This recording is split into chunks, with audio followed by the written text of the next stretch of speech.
नमस्कार दोस्तों, मैं रोहन शर्मा स्वागत करता हूं सभी का आपके अपने चैनल ज्योतिषीन वास्तु में। कैसे हैं आप सभी? आज हम यहां पर बात करने वाले हैं एक बहुत ही ज़्यादा इंपॉर्टेंट टॉपिक के बारे में। हम सभी को पता है कि ग्रहों और नक्षत्रों की चाल हमारे जीवन पर बहुत ज़्यादा प्रभाव डालती है। हमारे जीवन के एक एक एस्पेक्ट पर ग्रहों और नक्षत्रों का प्रभाव रहता ही रहता है और उसकी वजह से कहीं ना कहीं हम जिस भी चीज़ में काम करते हैं उसमें कोई ना कोई ग्रह हमें इन्फ्लुएंस कर ही देता है। इसी वजह से कभी कभी काम अच्छे हो जाते हैं और कभी कभी सेम काम को रिपीट करने पर भी दिक्कतें परेशानियां आ जाती हैं।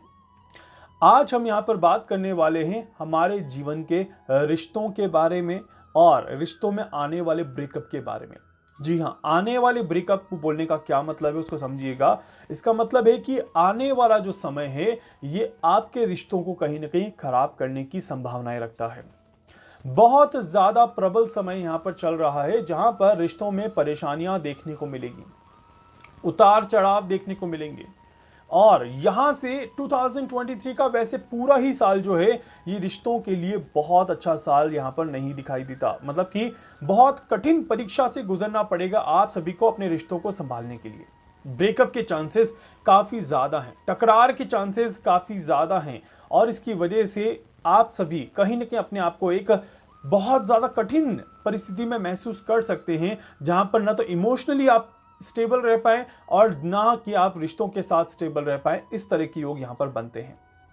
जब हम ब्रेकअप की बात करते हैं तो ब्रेकअप देखिए सिर्फ बॉयफ्रेंड और गर्लफ्रेंड्स के बीच में नहीं होता, इस बात का ध्यान रखिएगा। जब हम यहां पर ब्रेकअप की बात कर रहे हैं और रिश्तों की बात कर रहे हैं और प्यार की बात कर रहे हैं तो यहां पर आप हस्बैंड वाइफ के रिलेशनशिप्स ले सकते हैं, माता पिता का आपस में रिलेशनशिप्स हो गया, माता पिता का बच्चों के साथ रिलेशनशिप हो गया, पारिवारिक संबंध हो गए, आपके भाई बहनों के साथ संबंध हो गए, प्लस आपके कलीग्स के साथ संबंध हो गए और आपके जो आपका लव एंड रिलेशनशिप और अफेयर यहाँ पर जो होता है उसके उस तरह के संबंध हो गए।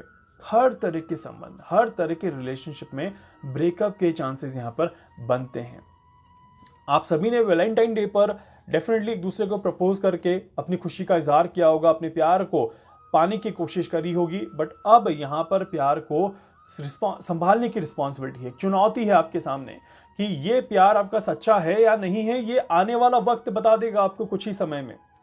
इसीलिए आप सभी को कहूंगा कि तैयार हो जाइए, कमर कस लीजिए और अपने रिश्तों को बचाने का पूरा पूरा प्रयास करिएगा। वैसे तो देखिए समय की जो शुरुआत है ये 1 मार्च 2023 से शुरू होगी और ये सितंबर तक बहुत ज्यादा क्रिटिकल समय है। उसमें भी अगर लेयर वाइज इसको डिवाइड कर दें थोड़ा सा तो यहां पर मैं सबसे पहले कहूंगा कि सितंबर का महीना बहुत ज़्यादा इंपॉर्टेंट है। उसके बाद थोड़ा सा रिवर्स अगर हम चलें तो जून का महीना बहुत ही ज़्यादा इंपॉर्टेंट है और ज़्यादा रिवर्स कर दें यहां पर तो ये मार्च और अप्रैल का महीना सबसे ज़्यादा इंपॉर्टेंट है। मतलब आप समझ रहे हैं कि जैसे जैसे समय आगे बढ़ेगा रिश्तों में कहीं ना कहीं जो टकरार है वो कम होते हुए नजर आएगी। बट अभी का जो समय है रिश्तों में टकरार पैदा करने के लिए चरम पर जाने वाला है। एक बहुत ज़्यादा स्ट्रॉन्ग योग यहाँ पर बनने वाला है जिसकी वजह से रिश्तों में परेशानियां बढ़ते हुए दिखाई देगी। तो सबसे पहली चीज जो आपको करनी है अपने रिश्तों में मार्च और अप्रैल को पूरी तरह से बैलेंस रखिएगा। 15 मार्च से लेकर के 30 अप्रैल तक का समय तो अच्छा होना ही चाहिए, इस बात का विशेष ध्यान रखिएगा, नहीं तो परेशानियां बढ़ेंगी। दूसरी चीज, मार्च का महीना निकलने के बाद भी चैन की सांस मत लीजिएगा, प्रिकॉशंस रखते रहिएगा क्योंकि थोड़ी सी लापरवाही आपकी चीजें फिर खराब कर सकती हैं। जून का महीना फिर परेशान करेगा और सितंबर का महीना फिर थोड़ा सा ट्रबल देता हुआ जाएगा। तो देखिए आने से पहले और जाने तक समय कहीं ना कहीं अपना काम करता ही रहता है। बारिश होने से पहले बारिश का मौसम बनता है, बादल आते हैं, एक हवा होती है, हवा के अंदर एक खुशबू होती है और पता चलता है कि बारिश आने वाली है। उसी तरह से जब ग्रह अपना काम शुरू कर देते हैं तब कुछ समय पहले से ही उस तरह का माहौल बनने शुरू हो जाता है और ये समय वो ही चल रहा है जब माहौल बनेगा।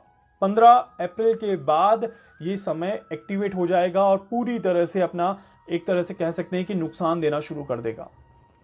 जब हम बात करते हैं ग्रहों की, कुछ लोगों को मैंने कहते हुए सुना है कि एक ही ग्रह कुंडली में सारी चीजें करता है। ये थॉट गलत है। एक ही चीज, एक ही प्लैनेट, एक ही नक्षत्र आपकी लाइफ को पूरी तरह से लीड करता है, ये कहना गलत है। जब भी आप रिश्तों की बात किसी भी तरह से करने की कोशिश करेंगे और आप अगर पढ़ेंगे कहीं न्यूज़पेपर में या कोई आर्टिकल में, तो सबसे पहली चीज आ जाएगी कि शुक्र।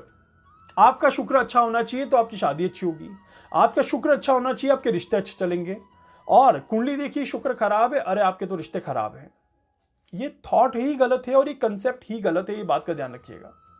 बिकॉज एक प्लैनेट, अकेला प्लैनेट कभी भी आपकी लाइफ के किसी भी एक चीज को पूरी तरह से कंट्रोल करके नहीं रख सकता है। समय समय पर बदलाव प्रकृति का नियम है, इस बात का ध्यान रखिएगा। और जब प्रकृति का ही नियम बदलाव है तो आपकी कुंडली फिर क्यों उस बदलाव को एक्सेप्ट नहीं करेगी? वो भी करेगी, क्योंकि कुंडली में भी बदलाव को अपनाया जाता है, कुंडली में भी बदलाव के साथ आगे बढ़ा जाता है। इसी वजह से तो आज ये वीडियो बनाने की जरूरत पड़ी है, क्योंकि बदलाव का समय चल रहा है और यहां पर डाइवोर्स के केसेस जो है वो बढ़ते हुए नजर आएंगे, सेपरेशंस जो है वो बढ़ते हुए नजर आएंगे, टकरार बढ़ती हुई नजर आएगी, आर्ग्यूमेंट्स बढ़ते हुए नजर आएंगे और संबंधों में एक तरह से संबंध विच्छेद के चांसेस यहां पर काफी ज्यादा बनते हैं। अब अगर आप ये सोच के चलेंगे कि शुक्र खराब है इस वजह से सारा हो रहा है, तो पहले कहूंगा कि ये नहीं है। नोट कर लीजिएगा कौन कौन से प्रमुख ग्रह हैं जो चीजों को खराब कर सकते हैं। तो सबसे पहले जो प्रमुख ग्रहों में आते हैं आपके, जो कि आपके ब्रेकअप को लेकर के आते हैं, आपके रिश्तों को खराब करते हैं, उसमें 3 बड़े ग्रह आते हैं। पहला है आपका सूर्य, दूसरा है आपका शनि और तीसरा है आपका शुक्र। देखिए, तीसरा है आपका शुक्र, मतलब कि पहली प्रायोरिटी किसको है? सूर्य को है, दूसरी प्रायोरिटी किसको है? शनि को है, और तीसरी प्रायोरिटी किसको है? शुक्र को है। ये 3 हो गए आपके एक तरफ। इसके बाद एक ग्रुप और बनता है, उस ग्रुप में आता है आपका चंद्रमा, राहु, केतु। ये 3 ग्रह का एक अपना ग्रुप बनता है और ये 3 ग्रह आग में घी डालने का काम करेंगे आपके रिश्तों में। और एक ग्रुप और बनता है जो आपका बनता है मंगल और गुरु का। बुध किसी भी ग्रुप में नहीं है। इस वजह से रिश्तों में हमेशा बदलाव की संभावनाएं प्रबल रहती है। अब मंगल और गुरु ने परमिशन दी तो शनि, सूर्य और शुक्र एक्टिवेट हो जाएंगे और चंद्रमा, राहु और केतु क्या कर देंगे? आग में घी डाल देंगे। मतलब कि देखिए परमिशन कहां से आ रही है। और अभी कुछ ऐसा ही समय भी चलता हुआ नजर आ रहा है जहां पे गुरु ने शुक्र को खुली छूट दे रखी है। मंगल शुक्र के कंट्रोल से बाहर जा रहे हैं और शुक्रदेव अपना बदला लेने के लिए पूरी तरह से तैयार हैं।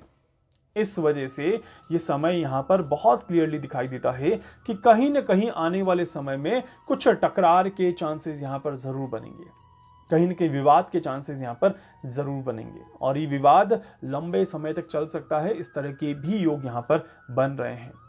इसी वजह से आप सभी को कहूंगा कि आप सभी अपने अपने कुंडली के ग्रहों को ध्यान से समझने की कोशिश करिएगा। कभी भी ऐसा कोई एक स्टेटमेंट मत दे दीजिएगा जो कि आपके लिए ही नुकसान देने वाला हो या आपको ही कंफ्यूज करने वाला हो। पता चला प्रॉब्लम कहीं और है और आप कहीं और ही जाके उलझ रहे हैं।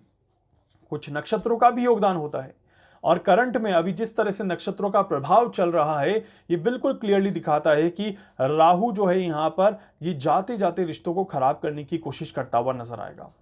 अक्टूबर में राहु का राशि परिवर्तन होने वाला है और राहु के राशि परिवर्तन से पहले 6 महीने का जो समय होता है, खासकर ये 6 महीने का समय काफी ज्यादा इंपॉर्टेंट समय होता है। इसीलिए इन 6 महीनों में आप सभी को अपने रिश्तों को पूरी तरह से बैलेंस करके चलने की जरूरत है। और साथ ही साथ यहां पर ये जो समय चल रहा है ये थोड़ा सा इमोशनली ब्रेकडाउन का भी चल रहा है। इस वजह से क्योंकि ब्रेकडाउन के चांसेस ज्यादा बन रहे हैं और ज्यादातर अगर मैं कहूं तो कम से कम 5 से 6 ग्रह अभी जो हैं ये आपके कुंडली के ब्रेकडाउन को सपोर्ट करते हैं, इमोशनली वीकनेस को सपोर्ट करते हैं। मन में कहीं ना कहीं से नकारात्मकता उत्पन्न हो जाना और अपने पार्टनर के प्रति लॉयल्टी कम हो जाना, कुछ इस तरह के योग यहां पर बन रहे हैं। ऐसा भी हो सकता है, देखिए सेपरेशन 2 तरह की होते हैं, एक होता है पॉजिटिव सेपरेशन, एक होता है negative separation. What is difference between positive and negative? Positive separation, सकारात्मक सेपरेशन क्या होता है कि आपके हस्बैंड या आपकी वाइफ आपसे दूर चली गई किसी कारणवश, लाइक फैमिली में किसी की तबीयत खराब है और वो उनके वहां पर चले गए, या फिर आपको फॉरेन में नौकरी मिल गई आप वहां पर चले गए, बट कम्युनिकेशन बना हुआ है। ये होता है पॉजिटिव सेपरेशन, जहां पर रिश्ता नहीं टूटा है बट थोड़ा सा सेपरेशन जरूर हुआ है, बट ये सेपरेशन नेगेटिविटी में काउंट नहीं होता। दूसरी तरफ अगर हम देखें तो दूसरी तरफ वो एक होता है नेगेटिव सेपरेशन। नेगेटिव सेपरेशन का मतलब क्या होता है कि आप एक ही कमरे में हैं बट आप अलग अलग हैं। आप एक ही घर में हैं बट आप अलग अलग हैं।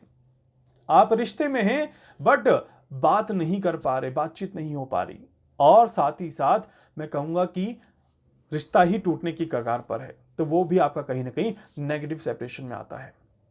तो इसीलिए दोनों ही तरह की संभावनाएं यहां पर बन रही हैं। बट ये जो समय चल रहा है अभी और आने वाला समय जो इंडिकेट करता है, ये नेगेटिव सेपरेशन को थोड़ा सा ज्यादा इंडिकेट करता है। तो इसीलिए आप सभी की रिश्तों की परीक्षा यहां पर शुरू हो जाती है, और अपने रिश्तों की परीक्षा को देने के लिए और अपने रिश्तों की परीक्षा में पास होने के लिए अपना पूरा जोर लगा दीजिएगा और अपने रिश्तों को खराब मत होने दीजिएगा। अपने रिलेशनशिप्स में किसी भी तरह की टकरार मत आने दीजिएगा, इस बात का विशेष ध्यान रखिएगा। एक और इंपॉर्टेंट चीज मैं यहां पर आपको कहूंगा कि ये साल में शादियों के मुहूर्त बहुत कम हैं और बहुत ज्यादा अच्छे नहीं हैं। इस वजह से आप सभी जब भी किसी की शादी करते हैं या अपनी कोई शादी का प्लान करते हैं, तो कुंडली दिखा करके ही शादी का प्लान करिएगा और एक बहुत अच्छे और बहुत सटीक मुहूर्त में ही शादी करिएगा। बिकॉज अनस्टेबल रिलेशनशिप जब चलते हैं और प्लैनेट्स जब बहुत ज्यादा मजबूत नहीं होते, तो ऐसे में शादी करना भी एक तरह से नुकसान देने वाला होता है। इस वजह से आप सभी को इस चीज का पूरा पूरा ध्यान देने की जरूरत है। किसी भी तरह से आप अपने आप में उलझने की कोशिश ना करें और अपने आप को परेशान करने की कोशिश ना करें, और जितना हो सके अपने आप को शांत रख करके, बैलेंस करके, रिलैक्स होकर के आगे बढ़ने का प्रयास करें। आप सभी को काफी ज्यादा फायदा मिल जाएगा। रेमेडीज में आप मेरे डेली की रेमेडीज को फॉलो कर सकते हैं, और साथ ही साथ आप भगवान विष्णु की आराधना करते रहें। ओम नमो भगवते वासुदेवाय नमः इस मंत्र का जाप करते रहें। भगवान शिव और मां पार्वती की आराधना रेगुलर करते रहें। तो ये समय रिश्तों में कहीं ना कहीं थोड़ा सा मिठास लेकर के आएगा और आपके रिश्तों को थोड़ा सा बनाने की कोशिश करेगा। उम्मीद करता हूं कि सारी जानकारी जो मैंने बताई है वो आप समझ चुके हैं, और अब आगे आपको कैसे चलना है आप पूरी तरह से उसके लिए तैयार हो चुके हैं। उम्मीद करता हूं कि ऐसे ही आप अपने रिश्तों को बचाने का प्रयास करेंगे और अपने आप को इस नकारात्मकता से थोड़ा सा दूर ले जाने की कोशिश जरूर करेंगे। वीडियो को लाइक कर दीजिएगा, चैनल को सब्सक्राइब कर दीजिएगा, बेल आइकन पे जरूर से क्लिक करिएगा। इसके अलावा कुछ भी पूछना चाहते हैं, कुछ भी जानना चाहते हैं, अपने बारे में कुछ भी समझना चाहते हैं, आप मुझसे संपर्क कर सकते हैं। मैं पूरी कोशिश करूंगा आपकी हर संभव मदद यहां पर कर सकूं। धन्यवाद।